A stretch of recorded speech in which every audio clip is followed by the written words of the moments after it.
ఇష్టపడ్డావా అంటున్నాడు అని దేవుడు నన్ను ఏర్పాటు చేశాడు. నాన్న హిజ్కియాకి ఇచ్చిన హౌస్ ఇచ్చాడు, మళ్ళా హౌస్ ఇచ్చారు. పిల్లలు ఏడిస్తే అలాంటి మీ పిల్లలంట పోయేదాన్ని తిప్పారంటగా మీ పిల్లలు అంటున్నాడు. ఆ పిల్లలు ఇద్దరు ముగ్గురు మీకెట్లా తెలుసు?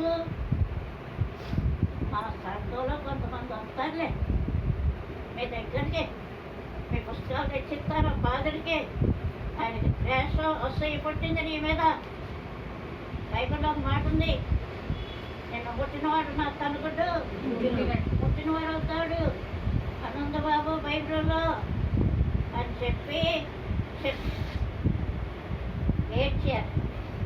ఆ ముగ్గురికి ప్రార్థన చేసి పంపించి కనుక ఎవరైతే పుట్టరాబోయినా ఎవరి చేతిలో ఉన్నా నేను? ఈ చేతిలో ఉన్నానండి. ఈ చేతిలో ఆ చేతిలో ఉన్నా.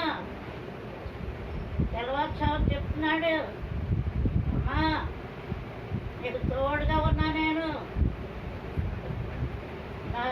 నా చెయ్యి నీ మీద ఉంది, నీకు తోడు నడిపిస్తున్నా, నిన్ను నడిపిస్తున్నా నేను అని చెప్తున్నాడు.